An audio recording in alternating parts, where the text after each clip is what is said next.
అందరికీ నమస్కారం. ఈరోజు మనం ఫంక్షన్స్ ఆఫ్ అడ్వర్టైజింగ్ అంటే అడ్వర్టైజింగ్ అసలు ఎందుకు ఉంది, అది ఏం చేస్తుంది అనేది ఈరోజు మనం ఈ వీడియోలో తెలుసుకుందాము.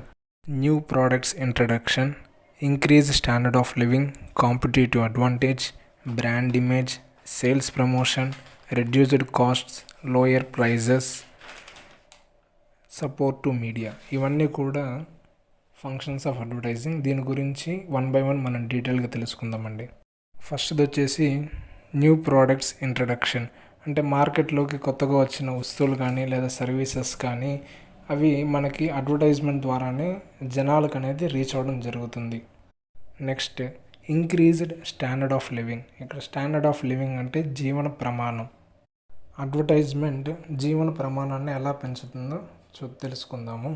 మనము కొత్త వస్తువులు లేదా సర్వీసెస్ తెలుసుకోవడం వల్ల ఆ వస్తువుల్ని లేదంటే ఆ సర్వీసెస్ని కొని మనం ఉపయోగించడం ద్వారా ఏంటంటే మనం చేసే పని సులభతరం అవుతుంది మరియు నాణ్యత అనేది పెరుగుతుంది.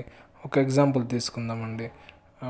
ప్రీవియస్గా మనము క్యాష్ క్యారీ చేసేవాళ్ళము ఎక్కువగా షాప్స్కి కానీ వాటికి కానీ ఎప్పుడైతే డిజిటల్ పేమెంట్స్ అవి బాగా అడ్వర్టైజ్ చేసి మనకి అవగాహన వచ్చిన తర్వాత ఏంటంటే Paytm, PhonePe, Google pay use చేస్తున్నాము. దీని ద్వారా మనకి అక్కడ ట్రాన్సాక్షన్ అనేది చాలా త్వరగా అయిపోతుంది. ఈ చేంజ్ సమస్య కూడా లేకుండా ఉంటుంది. అదేవిధంగా క్యాష్ కూడా ప్రతి దగ్గరికి క్యారీ చేయాల్సిన అవసరం అనేది ఉండట్లేదు. ఇది ఒక ఎగ్జాంపుల్ మాత్రమే, ఇలా చాలా ఉన్నాయి. దీని ద్వారా ఏంటంటే మన జీవన ప్రమాణం, జీవించే విధానం అనేది మెరుగుపడుతుంది. ఇది ఇంక్రీజ్డ్ స్టాండర్డ్ ఆఫ్ లివింగ్ అంటే. నెక్స్ట్ వచ్చేసి కాంపిటేటివ్ అడ్వాంటేజ్, అంటే మనకు ప్రత్యర్థుల నుంచి పోటీ ఉన్నప్పటికి కూడా మనకి ప్రయోజనం చేకూరుతుంది అడ్వర్టైజ్మెంట్ ద్వారా.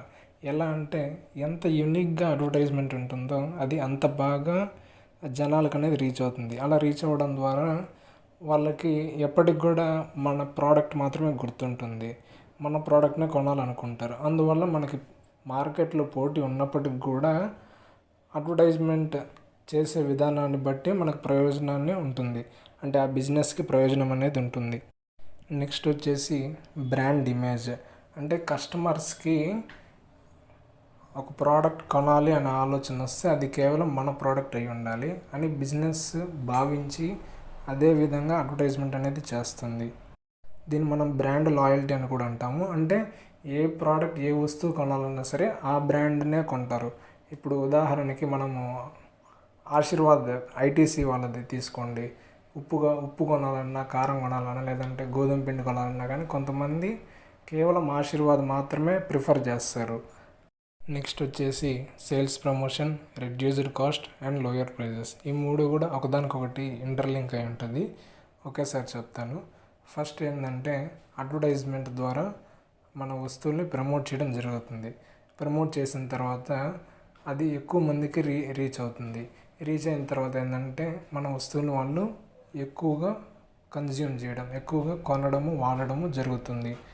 అలా జరగడం ద్వారా మనము కూడా వాటిని ఎక్కువ ప్రొడ్యూస్ చేయాల్సి వస్తుంది, ఎక్కువ ఉత్పత్తి చేయాల్సి వస్తుంది.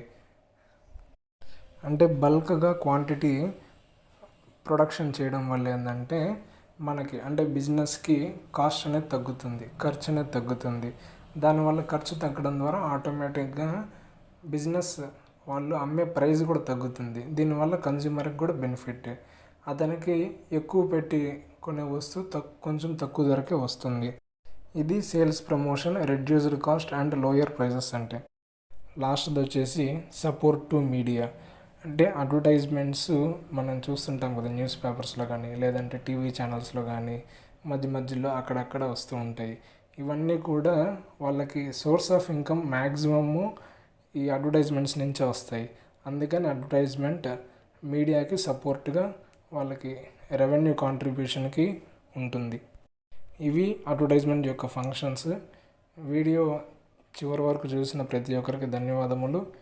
Please subscribe, like and share.